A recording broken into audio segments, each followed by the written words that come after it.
Welcome back, ladies and gentlemen, to the Juice Baseball channel. And welcome back to another episode of the Montreal Expos relocation franchise here on MLB The Show 25. Today, I have decided that the entirety of the postseason will be in this video. I was debating whether or not to do a series per video like I do with the Angels, or to do a full postseason in the video like I do with the Cubs. I decided to go the Cubs route, so this will be the entirety of the postseason, regardless of how far we go. We could go one series, two series, three series, four series. It doesn't matter. It'll be the entirety of it in this video. So in the last episode, we finished up the regular season. We have played 1 year. We won 88 games, which was pretty surprising to me. I didn't think we'd be the number one wildcard team in year number one, but this team has really progressed in one season. Sammy Sosa is already up to an 86 overall. Bonds is an 85, who had a phenomenal season with 28 home runs, 78 RBIs. Very good numbers from him. Sosa won the Rookie of the Year this year, so, I mean, he had a great year. Peter Rose had a great year. Ichiro was okay. He didn't really play too much, but he is developing fairly well, so that's a good sign. Rodriguez did good. Biggio. A lot of our hitters are really developing. The starting pitching's what's taken a little bit of time to develop, which is kind of concerning, I guess. Noah Ryan didn't really have that good of a season, and it looks like Matthew Harvey is developing. The Dark Knight is developing pretty decently. Maybe next year he's part of the rotation, because it seems like he's going to be the fourth best starter on the team. And remember, we're not going into the offseason thinking about spending money on free agents or anything. We got to keep this team the way that it is, because that's the whole point of the series. So we can't really improve through trades or through free agency. We have to get better by developing, seeing how these players develop, and who's going to be the next big thing. We'll find out. But today is the postseason. We have the wild card against the Guardians, who we played a couple of times last episode. We played them here in the beginning of September, and then we played them at the end of August. So we have kind of an up and down history with them. We swept them in August, and we didn't really let them. We only let them score 2 runs the entire series. But then we split 2-2 against them in September. So we do have the overall advantage with a 5-2 lead in the 7 games that we've played. So we do have a little bit of a advantage, but that doesn't mean anything when it comes to the postseason. So we're going to quick manage these games, as we do for the Cubs series and everything like that, and we will hopefully sweep them and move on. That's the whole goal. We've got Clemens on the mound in game 1. Hopefully we can get the job done here. Our first ever postseason experience with this updated team since we've been back in Major League Baseball, and we are at Olympic Stadium in Montreal to try to take them down. Clemens will get the ball to start game 1 of the wild card. That's what our lineup is going to look like, 1 through 9. You guys should be familiar with it by now. And let's see how we play. Immediately, Jose Ramirez solo homer off of Clemens. Okay, not a good start. Not a good start. 2-run score, 3-run homer off of J-Ram. He's had 2 at-bats, 2 home runs for J-Ram. I'm terrified that we're going to get swept in 3 games. Or 2 games, actually. It's the wild card, so we're going to get swept in 2 games. We do score a run, which is nice. We can jump in if need be. I was kind of hoping we didn't have to, but it looks like we're probably going to, because we are down 7-1. Never mind. J-Ram has 3 hits, and they're all home runs. Clemens' day is done, and his career might be done in the bigs. I mean, Clemens has completely sucked. I'm not quite sure why he can't pitch to Jose Ramirez. I know that Jose's good. Don't get me wrong. But what are we doing here? 3-run homer by Sammy Sosa, the Rookie of the Year. That's huge. We're going to bring in Houston Street. Solo shot Will Brennan, which is crazy. It's 10-4. I mean, we got to jump in. What are we talking about here? The Montreal Expos might have been a year too early in their development, because it doesn't seem, at least here in game 1 of the wild card, that we are particularly ready for the bright lights of the postseason. Game 1 has not gone our way. We are down 10-4 in the bottom of the 9th. We have 3 outs remaining in game 1. Never mind, make that 2. We have 2 outs remaining in game 1 of the wild card. It'll be Biggio stepping to the plate. Can Chris Biggio get on base and save this game? Never mind, he's out. We have 1 out remaining in our postseason game 1 history. It's Peter Rose, the leadoff man, who is 0 for 4 today. The Guardians have just completely locked us down. That's going to be a foul off. Come on, Peter. Get on base. For the love of the game. For the love of the game, get on base. He's going to stare at a ball. Keep this inning alive 1 batter longer. Come on, Peter. The Peter Tingle. He must have had the Guardians on the money line. Guardians win game 1 of the wild card. Not a good sign. We got crushed. Jose Ramirez had 3 hits. They were all home runs. So let's just say that was not good. Sammy Sosa did have a 3-run homer, though. The Rookie of the Year. The only promising thing that happened in that one. The AA Biscuits win the Southern League Championship. So did we win both minor league championships? I think we might have. Game number 2, it'll be the Beebs versus Pablo Martinez. I'm hoping we can get this done and we go to game 3. That would be huge. We need to go to game 3, obviously. And I think we can do it. Back at Olympic Stadium, Pablo's on the mound. Oh boy, here we go. Game 2. Come on, Pablo. At least J-Ram didn't hit a home run. My God. He did walk, but at least he didn't hit a home run. Come on, Pablo. I need something to happen here. Pablo Martinez gets out of danger there. 2-run homer by Chris Biggio. That is massive. That's what I'm talking about. 2-0. Give Pablo the confidence. Give him that confidence he needs. Shane Bieber's washed. He's not as good as he used to be. When do we start to pull Pablo? He's pitching very well. I don't know if we can pull him right now. Never mind, Brian Rocchio home run. This is Pablo's last inning. They pull Shane Bieber for Paul Sewald. Pablo's done. Who do we bring in? Maybe it's going to be Eddie Gagne? Does he have something for us? He gets out of the 8th. Tim Herron comes in. We are in the top of the 9th. Bill Wagner's coming in, and we're coming in to shut the door. To keep our playoff hopes alive, Bill Wagner will come in to get these 3 outs, close the door on the Guardians in Game 2, and live to fight another day in Game 3. That is the goal here. We'll see if we can get it done. 2-2. The curveball grounder to King Fielder. He grabs, steps on the first base bag, and that is a quick first out. And they will pinch hit for a man that has history against us, Daniel Schneemann. I think he hit a home run against us the last time we played the Guardians. So we're going to have to avoid that at all costs. He swings and misses past a disgusting slider.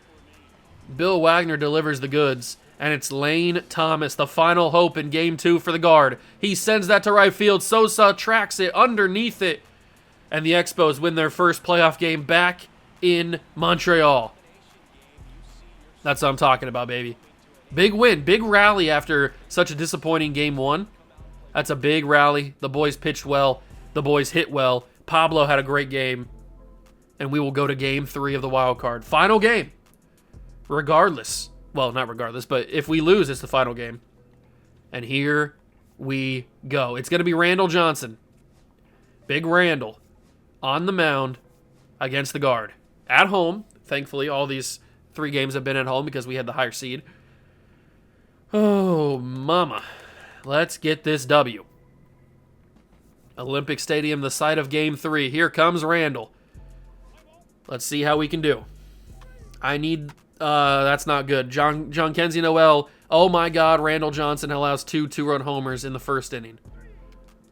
Are we cooked already? It was 1 game, or 1 inning. The fact that King Fielders hit a triple is kind of crazy, by the way. Randall Johnson allows 2 2-run homers in a single inning. What are the odds? Come on, boys. Let's rally back. It's not over. Schneemann with a triple scores a run.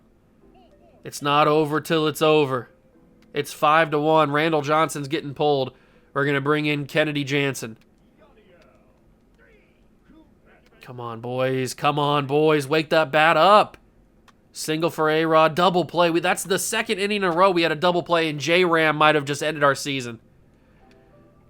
A 2-run homer from Jose Ramirez might have just ended our season. We're going to jump in here to give us the 8th and the 9th to try to come back in this game, but it is not looking good, and the Montreal Expos might be one and done in the postseason. I did say when I jumped into game number 1, I did say that I thought this team might be a year early in their development progression. Is that going to drop? Oh, John Kenzie makes a great play. I thought it was going to drop in front of him. But I did say that we might be a year early in our progression. Year 1 making the playoffs is not something I thought we'd do. I thought we'd get close. That's not dropping. There's no way he catches that too. You got to be kidding me. John Kenzie Noel is out here running a track meet. And it's 2 quick outs here in the bottom of the 8th. But I didn't think that our development would have us win as many games as we won, 88 games, and have us be in the postseason in year number 1. I thought we'd miss out. We'd get close, but we'd miss out. And we are here. Doesn't mean we are particularly ready, but we are playing in this game, that is for sure. We've got Kennedy Jansen trying to keep us at a 7-1 deficit for the 9th. Really disappointing 8th inning, though. All 3 flyouts to the outfield. I thought I could do some damage there, but we just didn't get lucky. We'll try the cutter here on Travis Bazzana, the young man. He grounds that to King Fielder. We will step on the bag. Maybe. Yes, okay. Step on the bag and beat the runner.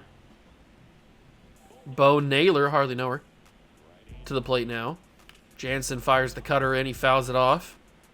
Maybe a little sinking action here. Ooh. Good placement. Didn't chase it, though. Bo Naylor's got good eye. He grounds that past Biggio at second into center field. It'll be a base hit for Bo Naylor. That is tough.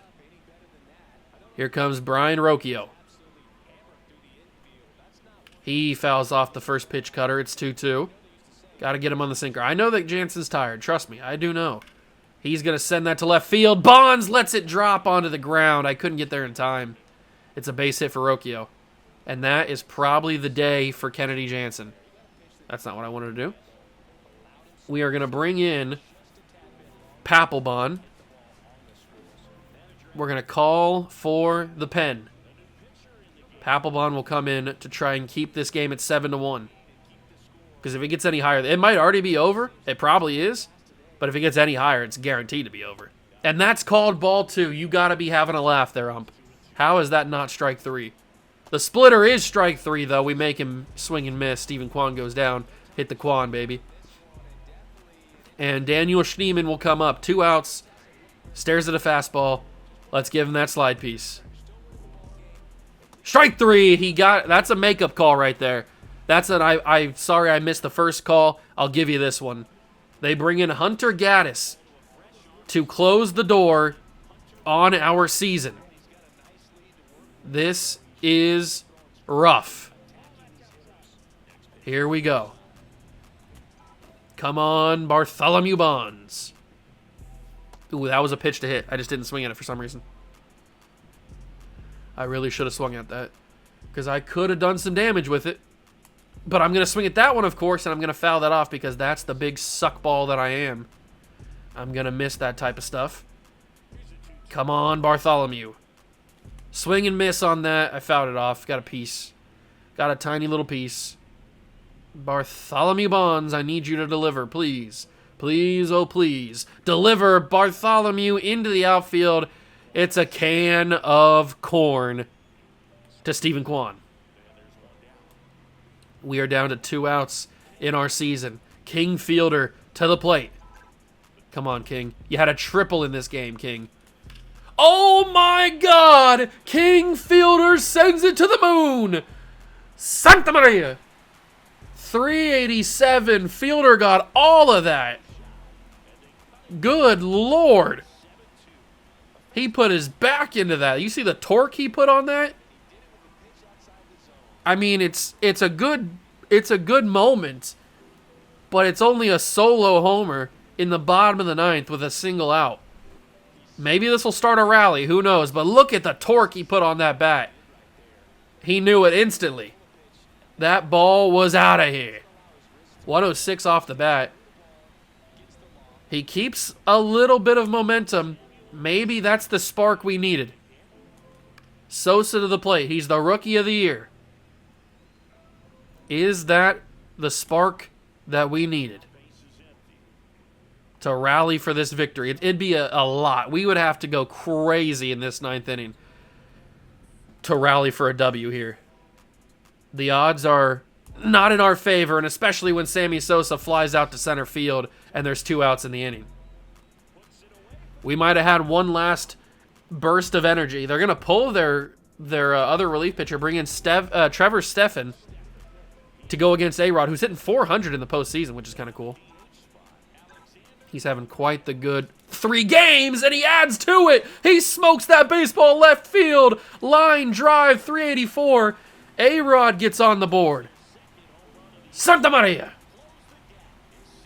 Alexander Rodriguez just boom.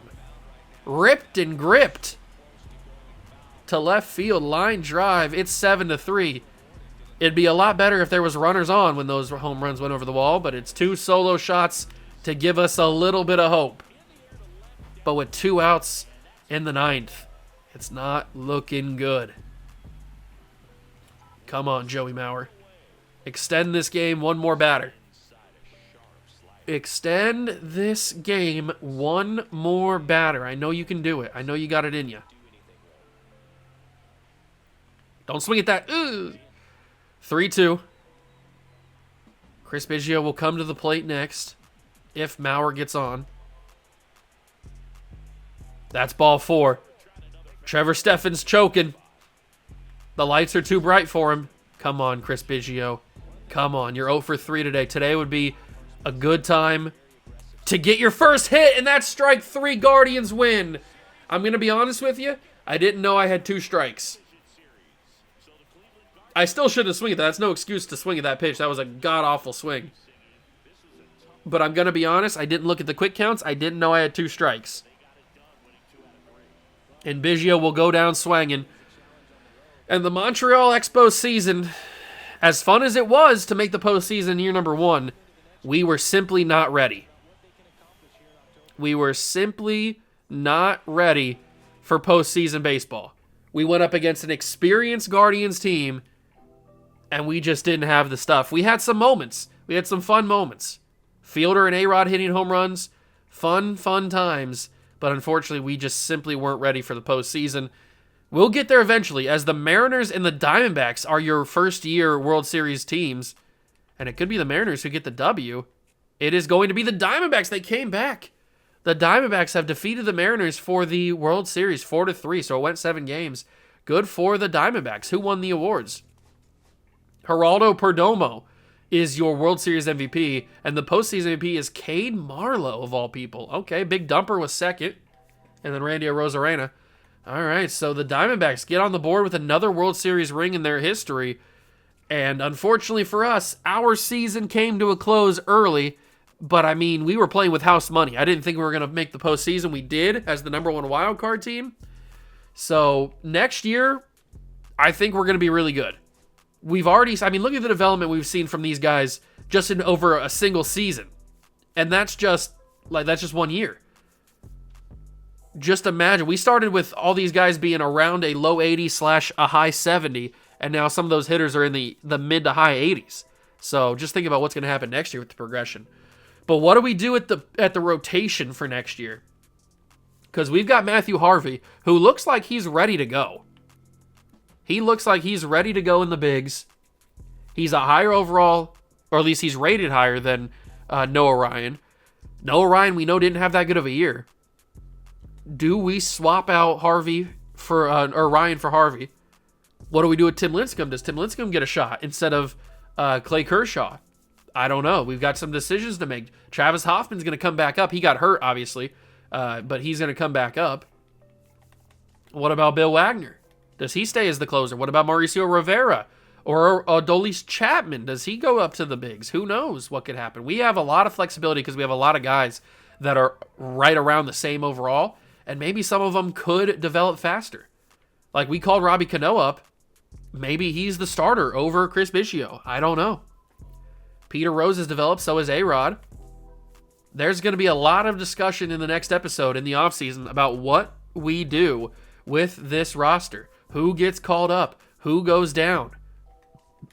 What's the lineup going to look like? What's the rotation going to look like in the next episode? I have no idea, but I am excited to find out. I hope you guys enjoyed the video. If you did, make sure to leave a like, subscribe to the channel for more. Join the Juice Club. Thank you so much for stopping by and watching. I truly appreciate it, and I will catch you guys in the next one. Peace.